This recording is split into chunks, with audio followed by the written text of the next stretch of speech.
Hey guys, welcome to the Collective Mindset Podcast. It's just Jordan today, but I've got my great friends Matthew and Shannon Missimer here with us.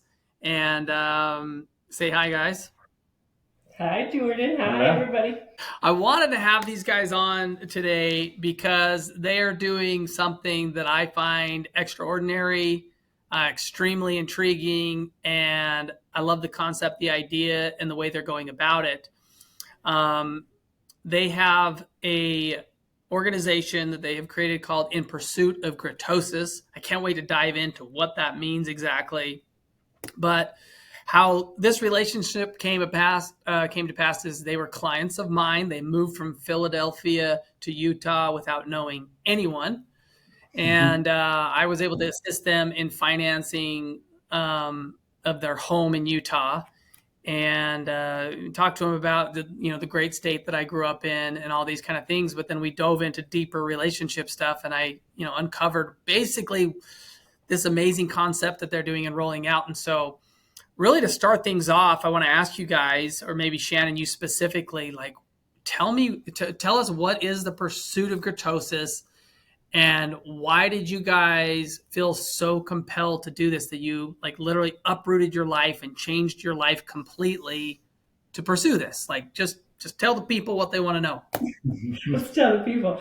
Yeah, so first, thank you for having us. We're really excited to be here. And little shift. So the podcast is called In Pursuit of Gratosis. The business is called The Motion of Gratitude.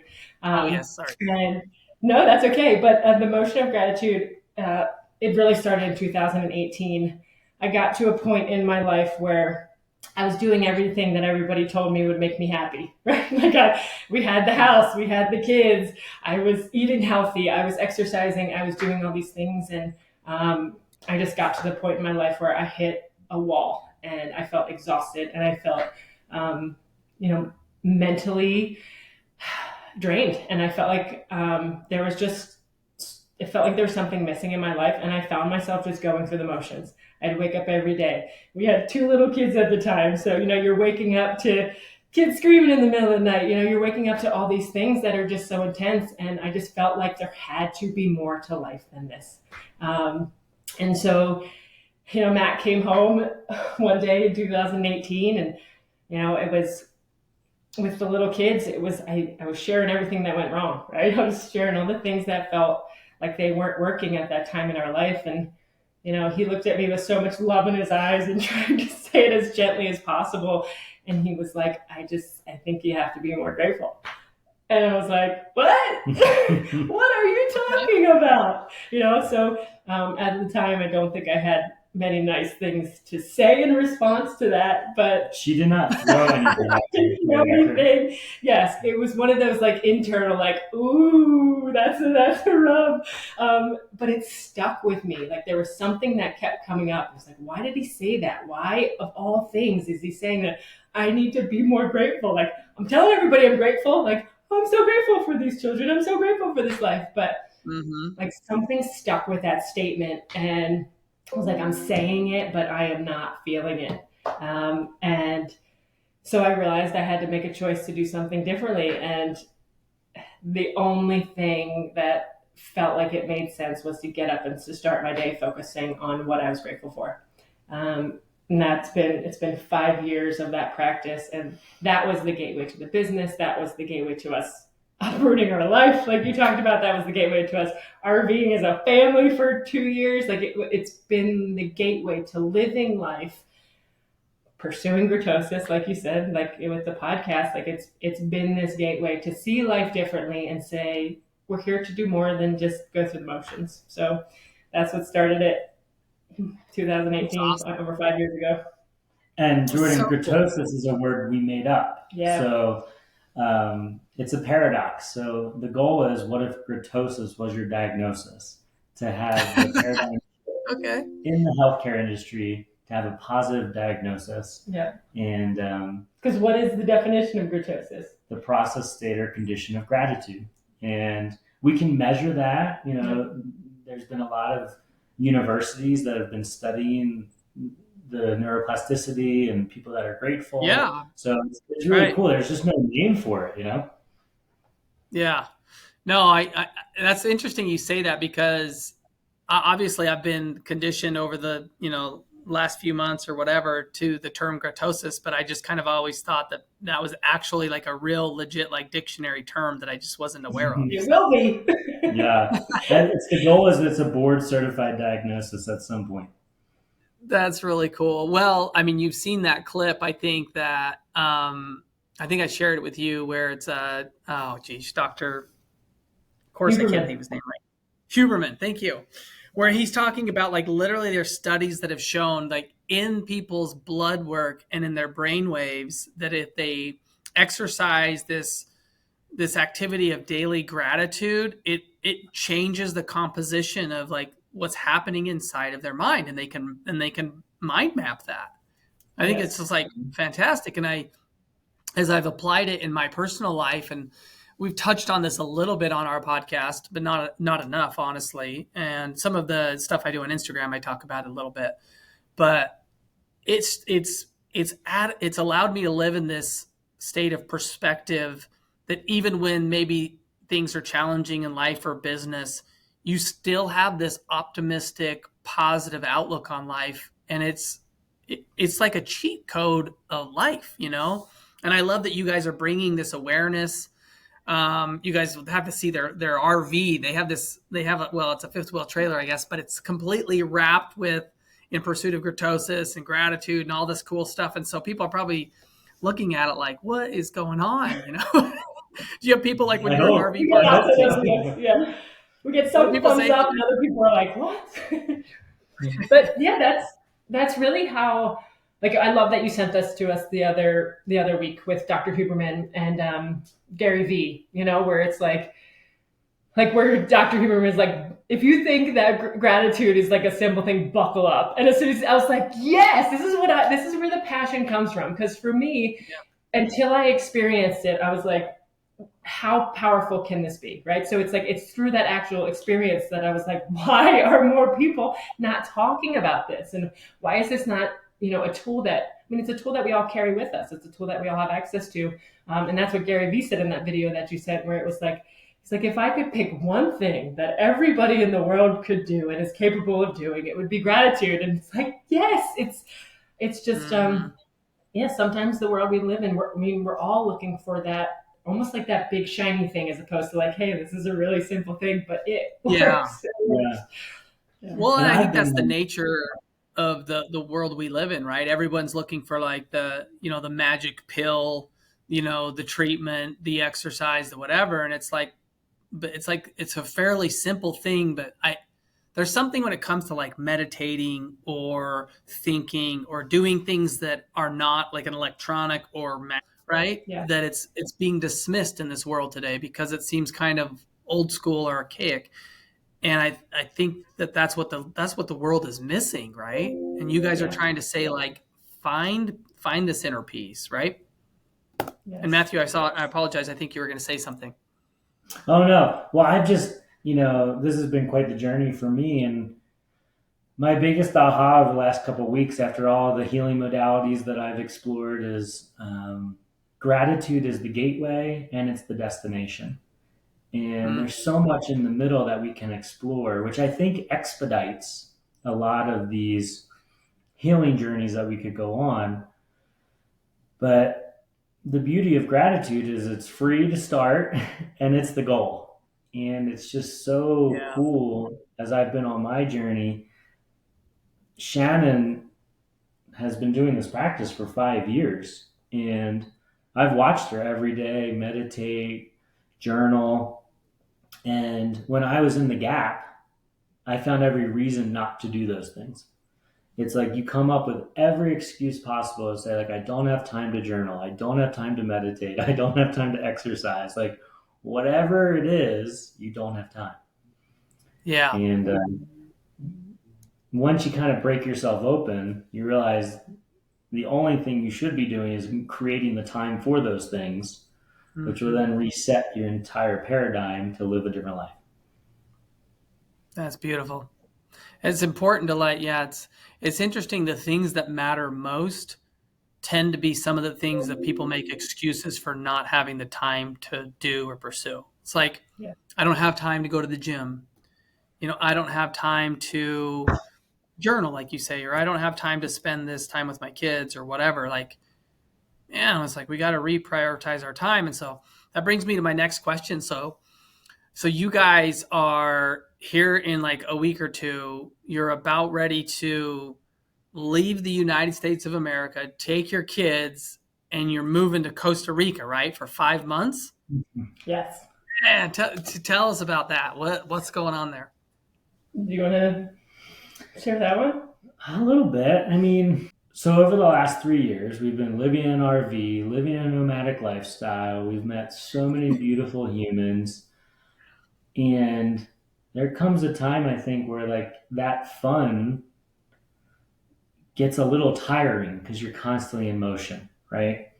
Okay. And Shannon and I have both been to Costa Rica by ourselves for retreats, and then we went and stayed there for the month of April this year. It was kind of funny. We were in Florida for the winter. We got back to Utah and it was like freezing cold. It snowed like every day. And I was like, we gotta get out of here.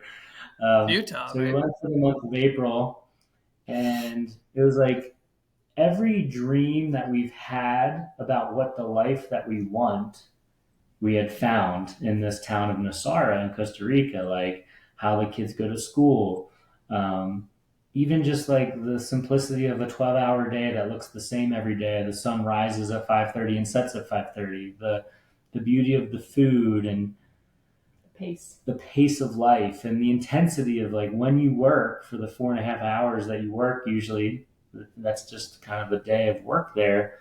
Like you're locked in, but then you go pick your kids up from school and you all hang out together, and it's just a very different type of community environment. And I think for me anyway, as I speak for the feelings that I've had over the last 3 years, is like I've been searching for that community that I just feel like I fit, like I'm not weird there. Like sometimes I feel like wherever I go, I kind of have this. You're the weird one. I'm the weird one, and there I'm like, everyone's like, oh, hey, I see you. So that's why Shannon, Costa Rica is he that weird? Let's be honest. Yeah, if he is, I am, It's like, Yeah. No, I think that's what's so great about you guys though, is and I love that you're in this pursuit together, and you guys you've got a dream in this mission, and by all conventional means, it's out there, right? It's different. It's crazy. You're homeschooling your kids and now you're going to move them. It's like, for those of you who are listening to this and are not familiar with my friends here, they're very successful people. Matthew ran a very successful financial services firm. Like, you're not, the sacrifices that you guys are making to live this life and to go do these things are significant. It's not that like, oh, hey, things weren't working out in business and we were living in an RV because we didn't own a home. Quite the opposite, right? And so I think that's like most people, especially in today, it's just this nonstop, instead of pursuit of gratosis, they're in this pursuit of wealth or of money at all costs, right? And you guys are kind of hitting the pause and say, is that what matters? Is that what we're pursuing? We're just pursuing wealth? Or am I pursuing this lifestyle and this idea and this allotment of time and this balance in life, and to be amongst a community of people, dare I say a collective, it's my term, of individuals that allow you to live this certain way? And I think that's what's beautiful in what you guys are pursuing. Thank you. So yeah, how much courage did it take to make that decision to just be like, we're going to do this? Like, did it just dawn on you guys, or was it something you kind of had to convince each other? For me, it takes courage every day to continue to make the choice. The initial decision was so clear that 5 years ago, this practice of gratitude and learning how to step into the present moment, it became all that mattered. I realized I was living my life in the future or stuck in the past. And once I actually got to feel what this present moment felt like, It's like, this is what I want to pursue. I want to be in this moment. I want to experience this time, and I'm never going to get these moments back. And I think, we took a lot of risk in our 20s, and that led to, like you said, beautiful success that Matt created for our family. And I think waking up at 30 to say, like, this is what we're told is what brings life, and to say, I don't think for us this is what life is meant to be. This isn't what it's meant to feel like, and to just feel it, to see what happens when we take that risk, and to see what happens when we say, okay, we're a family and we made a choice to do this together, and we want to experience this with our kids, and we want our kids, in the world that they're growing up in now, we want them to know who they are, and we want them to understand what life can feel like, right? And I think every time we try and step back into that traditional way of living, there's just that heart that's like, keep going, like, don't stop, and the decisions are just coming from such a different place. And yes, it feels risky, it feels very risky. But every time we follow it, we meet people like you, like we wouldn't have met you if I hadn't felt deeply on my heart, like, we belong in Utah, right? So it's like, every time we take that risk, we are reminded of the beauty of it. And it's when we stop taking those risks that we stop really seeing the beauty of life. So it's like, it just becomes this new way of experiencing things. And like, the excitement that comes with, like, well, I don't know where this is going, but like, look at these conversations that we wouldn't be having if we hadn't have gone in this direction. So it just continues. Life continues to unfold in this beautiful way of like, yeah, this is the journey we're supposed to be on. And we always say, like, hey, if we, don't say it. I was like, if every time before Matt and I have made like a really big risky decision, we say, if we lose it all, is it still worth it? And we sit in that, and it's like, we keep coming. If it doesn't feel worth it, we don't move forward. But it's like, is it worth it? And when it is, it's like, all right, we're all in, and I think, oh my gosh. Well, the cool thing about that, I was gonna say what you're discussing, and I've had a couple of these, like, I'll call them serendipitous moments recently, where it's like, when you're pursuing something, you're doing something, every once in a while you'll get, some people call them like a breadcrumb or a little sign, a little dove or whatever. To me, that's where I'm like, oh, I've got to double down on this pursuit, because this is my passion project. This is what, is pushing me into this field. And it's almost like, I like to think of it as like divine intervention or divine confirmation that what I'm pursuing and doing is of value and it's where I should go. And I think that's what's awesome about you guys, is you guys are sitting there saying, okay, I'm opening myself up. Where do I want to go? What do I want to do? And it's like, do this, pursue this. And you guys are like, I'm sure in the beginning, at some point, you're kind of like, hey, this is crazy. But then you're like, but how amazing. And I sit here and think about it. I have 5 kids. You guys have 3, right? Right, yeah. Mm-hmm. And I'm like, how awesome would it be to go to, Costa Rica and put my kids in a little local school? And you said work 4.5 hours a day. And I'm like, oh man, that would be amazing. To work. And then the rest of the time, I'm just kind of like, I'm hanging out in the jungle or on the beach or just having this amazing experience with my kids. Like, to me, I'm like, that sounds like Swiss Family Robinson when I grew up, And then I look at it like, man, you guys could YouTube all that. You guys could write books about that. You could give seminar speeches about that. Like, a couple of years from now, I think the story that you're going to tell and what you guys discover and what you find, not only just for you as individuals, but you as a family, like, you guys, it's going to be miraculous. Like, it's going to be amazing. Thank you. We're praying for that happy ending. Yeah. And like, I think, thank you, Joy. It's so kind. And for me, like, we've had to have so much intentionality. Like, even me, like, I've just moved my financial firm to an independent space, and the amount of effort and energy that goes into the creativity to live the life that you can design is there it's inside every one of us, right? And so, like, for me, it's like, well, as a financial planner, like I still want to be a light in the dark. Like the financial planning industry is a very scary place for a lot of people. So like the name of my firm is Onyx Bridge, and it's to block fear and be a bridge into the light for clients. And there's so much serendipity in even that event over the last 6 months. But the beauty of it is like my new business partner, he sees me for me, and he's happy for us to go live in Costa Rica for 5 months. And he's designed a platform where I can thrive as a financial planner and create a safe place for my clients and have an awesome team. And all of that had to be manifested or created, and it was all created through action and intention.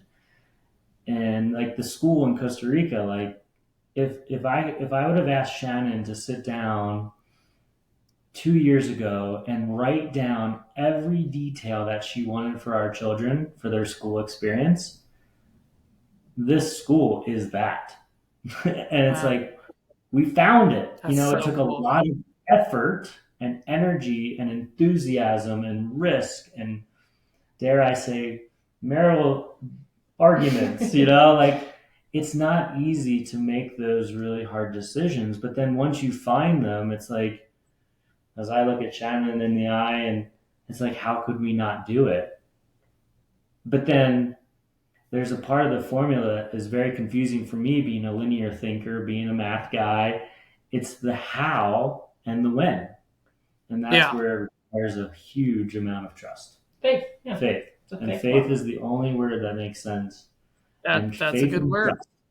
Faith, trust, and surrender are the hardest 3 words in my vocabulary right now. I'm going to write that down. Faith, faith from every decision. Trust, surrender. Those are good ones. What do you mean when you say surrender? Explain that to me a little bit. So without the why and the how, without the when and the how, there's things that happen in my day to day, like bills pop up, like financial risk. It's like, I know that we have to invest more money into this. So I have to surrender to the knowing, but also there's fear in that step, right? Like because you don't know how it's going to come together. Like you assume good intent all the time, and then you have to wait for the outcome. So like when you helped us buy the house here in Utah, right? That's so perfect example. We knew that we were meant to be here. So we took the risk and we said, okay, we're selling a house in Pennsylvania that we just completely redid. We just completely made it our own. And it felt like it was time to move. So we said, okay, before we find something here, we have to let go. We have to let go of that step and surrender to the fact that we don't have a home here yet. The market is crazy. Things are going up for sale like nuts, and like they're selling in hours way over asking because it was the heat of the market last year, which I'm sure you remember. So like we had to surrender to that feeling of, okay, you have to let go of this house first before that next step can come in. So we sold our house in Pennsylvania. There was one day where the two of us were like, oh my gosh, we sold our house and we have nowhere to move to. We were living in an Airbnb that was like silly expensive. And I'm like, oh my gosh, what are we doing? Yeah, and we're across the country and there's all this fear that settles in, right? And then Matt goes to work on Monday, and I see this house that we're sitting in this neighborhood, and I'm like, oh, I'm just going to drive past it. And I pull in the circle, and I'm like, oh my gosh, this is exactly where we're supposed to be. And it went up for sale that weekend, so I called our Mariah, our amazing realtor, and I was like, has this house sold yet? Like, if it's not, we have to get in it right away. And she's like, no, they're expecting offers, but they haven't gotten any yet. She's like, I don't get it. Yeah, she's like, it's very interesting. So I'm like, let us in. We pull in the driveway, and I was like, I don't even really need to go inside. I know that this is the house for us. So we go inside, and she's like, cool. We're standing in the backyard, and Matt and I are both like, yep. So she's like, do you want to think about it? I'm like, no, we're ready to put in an offer. We found out they were moving to Pennsylvania. If you want to talk about serendipity, they were moving to Pennsylvania. Really? They had like family there or something, and just so many little pieces. So I was like, I'm gonna write him a letter because my heart was like, this is where we're supposed to be with our kids. So we're submitting an offer, we're writing a letter, and so I wrote them a letter, and literally we found out. They came back to us with negotiations like crazy at midnight. You know, it was one of these things where you're like, okay, just there's no control. We had found out that there was another offer. It was all cash, and they were going to close in 10 days. But they accepted our offer that had every contingency on it possible, and like mortgage contingencies, all these things. They accepted our offer because they said this is the family that's meant to be in this home. So like when stuff like that happens, you're like, I surrendered, and look what happened. Like, look at the outcome of it. Like it's wild. And then you pulling all your magic pieces for the mortgage. I'm literally giggling because I'm like, yeah, this is exactly. There's not a doubt in my mind that this is the home we were supposed to be in. This is the neighborhood, you know. So it's like, it's things like that. It just builds your conviction in the process, and then you're like, it'd be silly to go the other way. It just becomes the reality of the direction you have to go in because you see how beautifully it plays out, and then it's just like your heart is just full of gratitude in so many ways that you can't even like. I have a list of all the things that had to go right for us to be in this house. And it was like 70 things, you know, that started years ago. But we were negotiating till midnight. And it was so funny because Mariah's become a good friend, the realtor.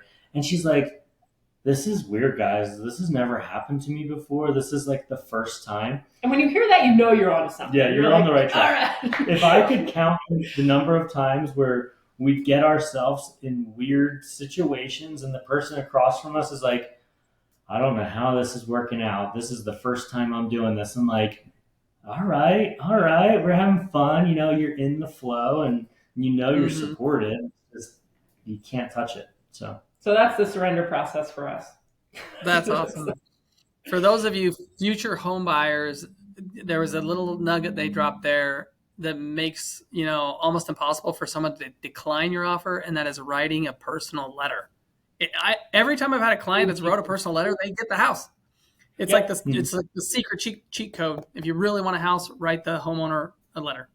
Unless the homeowner is an investor or a builder, it's probably not going to work. But if it's a family that's lived there for a number of years, they want to know like another family's coming. They like this idea, right? And just like you guys, if you were to sell that house, like you want to we envisioned ourselves living here for 20 years, but we've got to sell it, move in 5. You kind of want to pass on the legacy of that house to someone else. But I asked somebody. We had 2 people who were interested in our house in Pennsylvania. The one she was wonderful, but there was this other family. They're like, oh, I don't want to put in an offer because we don't think we compete. I was like, write me a letter. I was like, I am all heart. And if you write me a letter and you envision your family here, I am in. But that fear, stopped her from writing the letter. I was like, oh.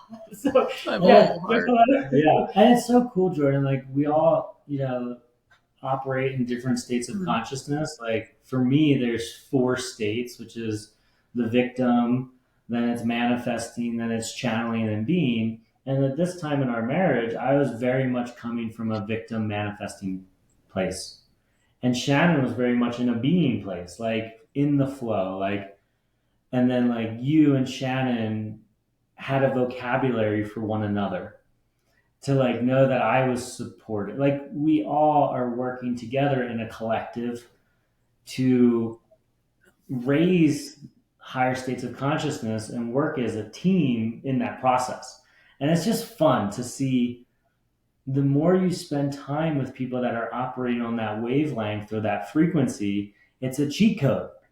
And it's oh yeah, we're all on the same team. Let's keep doing this, and it's really fun. And during that purchase, I was nowhere near where Shannon was operating from with faith, trust, and belief. And I've caught up, and it's way more fun to live this way than how I was living back then. So good and so awesome. Well, I'm glad that worked out for you guys. Here in kind of the minutes we have left, I guess, as we're discussing, you guys moved from Pennsylvania, you came to Utah, and now you're going to take a short little sabbatical in Costa Rica with your family. Tell me a little bit about the business, the organization you've created, like what it is it offers, and kind of what is the grand mission or purpose of what you're doing, and how can people get involved. If someone wants to live, they love this idea, right? They love the idea of gratitude. How do they pursue it? How do they do it? Like, what is the roadmap that you guys are laying out for people?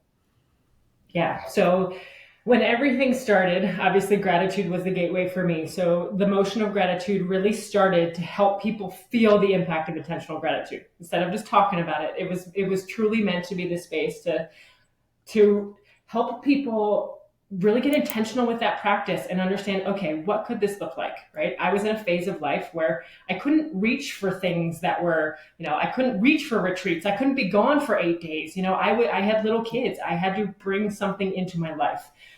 And so what we created really initially was this 28-day practice to help people develop those intentional practices and really set that foundation for them to say, okay, I'm ready to start living from this place of gratosis. I hear it. I hear people talking about the science, but I don't know how to start it. So it was really meant to be that gateway, be that starting point, and also be that accountability. Just knowing that there's other people doing it too. I think it's really helpful, and it gives us that space. So that was the starting point, and it has evolved into really becoming the space to help people live, love, and parent consciously. That initial practice of learning to become intentional and focus on gratitude in my life allowed me to learn how to be present. And through that process of learning to be present, it made me realize that there were shifts and changes that I needed to make in my life that required the help of other practitioners and guides and people that could support me and support us as a family on that journey. And what we've found for a lot of people is a big gateway to that is like lack of knowledge and understanding of really an alternative side to professional, like personal growth or personal development, things like that. Yeah. So it's really a lack of knowledge and the cost, right? So even finding a mindfulness-based therapist, right? They don't take insurance because they don't necessarily align in those avenues. So it's like, how can we bring these professionals, bring these practitioners to people so they can start to understand what it is that they do, and they can start to really understand the foundation of the practices that they teach. And then if they get to a point where they're ready to work one-on-one with them, then guide them in that direction. So really it's twofold. We have our 28-day practice it's the gateway. It's the gateway to this platform. It's the gateway to these practitioners. It's the starting point with the business. And then from there, as you start to get clear of, okay, who am I? What do I need in my life? And then it's introducing you to whether it's functional nutritionists, whether it's Ayurveda specialists, whether it's mindfulness-based practitioners, Reiki practitioners, kind of bringing in more the holistic side of well-being. That's what we're building now, and that's the ultimate goal of the platform is to be the place where people can come and say, look, I'm ready to explore outside of what I know, and I need a safe space to do it. And I want to, before just diving in, I want to understand what are the different avenues in which I can explore. So, and do it in a very cost-effective way. Yeah. Because,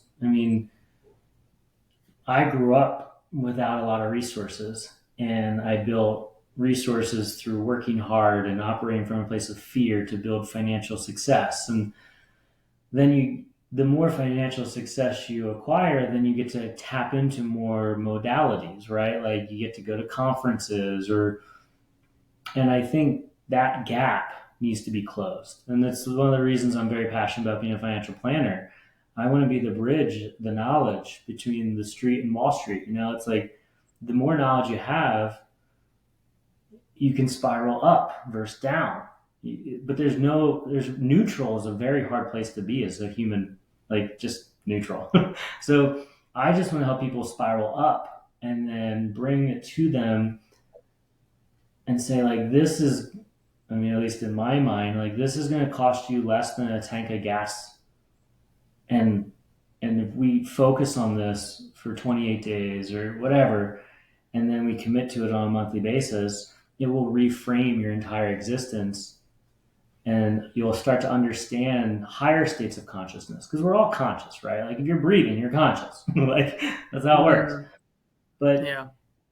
but when we're at lower states of consciousness, we make really weird decisions. Like we can justify, like if you're not tapped in and you go see that like cheeseburger and french fries at McDonald's, like it looks really good, right? If you're tapped in, you know it's not good. But just because like when you're not tapped in, if you're making that decision, you can't be hard on yourself. Just forgive yourself and move forward. And I just want to be the very like logical source for people to come to, almost like 1 + 1 = 2. Like let's just teach you the formula, and experiment with your body and your design to see what are your tools that help you to stay connected to why you're here. Mm-hmm. Awesome.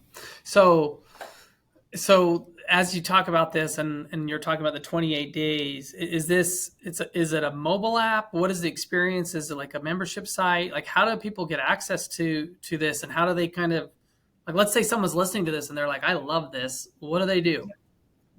So if you go to themotionofgratitude.com, we have built out, it's a physical product and a digital experience combined. So the 28-day practice is called the experience on the website. So you can purchase the experience, and then through that purchase, you will gain access to the app. So the app that we've built, that is where the 28-day experience is housed. So it's a combination of, you'll have weekly gratitude practices along with daily insights. There's a video from me every day, so you'll see my face through the whole 28 days. But it's meant to be that starting point and that foundation. That's what is there now. And then we're actually in the next few weeks getting ready to roll out the next piece of it, which is starting that introduction to the practitioners. So we have about 8 practitioners and who are really creating foundational courses in what they do. So somebody could come on and say, okay, I feel like I need to make shifts in my diet and I want to work with a functional dietitian. What would that look like? And on the app, that functional dietitian has more of an overview of what they do and how they could support you. So people can start to find those resources that they can tap into. So at this point, if this is something that is interesting to you and you feel like it's aligned, the 28-day experience is there. You can go on, you can do that. And reach out to us. We are still at such the beginning phases of this, and we want to make this platform as impactful for people as possible, right? It's like, it's meant to be that space that we can come to, that's off of social media, that like has its own space that people can focus on, really their holistic well-being and what it means. So, if you're listening to this, reach out to us. You can find us at The Motion of Gratitude on social media, and themotionofgratitude.com is where you can go on and you can purchase the experience and join us. November is a great time to get started with gratitude because it's already that foundation for Thanksgiving. So if it's on your mind, it's a beautiful time to start. So cool, you guys. I love it. So when you go to Costa Rica, are you going to be, live streaming, sharing stuff on social media and all that kind of fun stuff? I'm assuming yes. Yeah. So we're going to be podcasting a good bit in Costa Rica. And then, we will be sharing. I'm trying to figure out, I am such a private person usually in my life. So I'm learning this balance of like, what do you share with the world? But we find that there are things that we experience on those trips that might be beneficial to share. So yes, we will be sharing our story. And just the serendipity of it all, like even the bracelets. So there's chartreuse. This is a very common bracelet in Costa Rica. When Shannon was designing this, Costa Rica wasn't part of our life. So the serendipity side of it, for me, the fact that the company is launching in 3 weeks and we'll be in Costa Rica. And then for me, like gratitude, I need triggers to remember. And chartreuse is a great trigger for me, which is the color between yellow and green. So what that color means for me personally is like when I look at the sun hitting the trees or the sun hitting the grass or all the leaves changing here in Utah right now, chartreuse is Yeah. the most prevalent color. And through my journey, I find so much solace in Mother Earth, and she's like my protector. So for me, this color means that to me. For other people, it's going to mean something totally different, which is totally cool. But like the vision is like if I'm at an airport one day and the news is on, right? And that's not going to be the most positive experience for that person sitting at the airport. But if they notice I have a chartreuse bracelet on and they happen to be wearing one, we immediately can talk about what we're grateful for. And it will totally change that experience of sitting at the airport. So there's so much beauty in just like how this journey has come together and the evolution, and there's no accidents. At least I believe there's no accidents. It's just cool to watch. Yeah, I think it's the thing I like to say. There's no such thing as just a coincidence when you're in pursuit of your dreams or whatever your divine calling is. It's call it serendipity, call it divine intervention or whatever. It's just, to me, it's like you can't look at those things. Oh, it's just a coincidence. I'm like, there's no coincidence when it comes to spiritual things, when it comes to path things. And I love that you guys are pointing it out. And part of it is like, it's like the more that your eye is tuned in to recognize that, or your ear to hear it, or your spirit to feel it, the more prominent and the more often you're going to be able to recognize those things, because you're tuning into that spiritual sense and that energy and that feeling of like, oh, that just happened again. Oh, I just had that experience. And the more you recognize those experiences or recognize that spirit and how you feel, the more it's going to manifest in your life. And like, it's like lean into it. I've been telling my wife, she's doing this. She's pursuing her passion project that, we'll talk about that at a future date with you guys. I believe it'll fall right in line with what you're doing. Yes. And she's doing. It's awesome. Yeah, she's had some really amazing little cool experiences. And it was a couple weeks ago, and I looked at her and I said, okay, I think it's time that you stop walking into this, and it's time that you run. Mm-hmm. It's time to run. And then she had this. She was meditating. And I don't want to get emotional, but she was meditating and had this experience while she was like, meditating and thinking and pondering about these things. And she was running, and she thought that she was running towards something. And we're very faith-filled people. And she thought, in her mind, she was running towards Jesus. Okay. And she's sprinting on this beach, and she's running, and she turns and looks aside, and she noticed there's someone running right beside her. And this is in her, meditative state. And at first, like, she's thinking like, what? There's a man. And then she looks and she's like, oh my gosh, it's Jesus. And this is her story to say. So I shouldn't, I almost feel like I probably shouldn't have said this, but to me, like, how impactful that experience she had of like, no, he's running with you. And as you guys go and you pursue things, and especially if you're pursuing light and goodness and all of these things, like the world, as we see the world, like, just literally falling into chaos around us worldwide, people struggling with all kinds of things. What an amazing cheat code of life to completely change like the life that you've had and you're experiencing by going back to this basic idea of living in a state of gratitude and pursuing the path that's the holistic path for you. And you guys are amazing people for drawing attention to this. I wish you the absolute best of success. I hope that it just changes lives and families across the world. And I really think you're going to do that. Thank you, Jordan. It means so much. And to be able to sit here and have this conversation with you, it's just, this is what lights me up, right? It's like, it's having these conversations with other people. That's why that's why we know we're on the right path, because we keep meeting people like you and people who are deciding to live their life differently and run their businesses differently and bring their heart into everything they do, not compartmentalize it. So thank you. Thank you for having us. We are really grateful to be here today. It was awesome to connect with you. We need to do it. Just, go ahead. I was just going to say, I think we're in one of the most amazing times in history where we're coming into a place where we're at a tipping point, and it's going to tip to the good, and we're all going to work together as a team. I love that. Stay optimistic, right? Like, it's hard in this world to stay optimistic, but there will be people who will choose to do so, and they will be the ones who lead us forward in peace and prosperity. Right? And I think you guys are going to be on the front lines of that. I hope that I am. I'm trying hard to do that. I think we'll be holding hands. Yeah, we'll be like standing right next to each other. I like to say to people, as we're out there trying to identify this collective, it's time for us to come out of the shadows and find our people. We need to find our people. We need to find the people who are willing to live their life on purpose with intention in pursuit of like the goodness in life, the gratosis, this whole idea.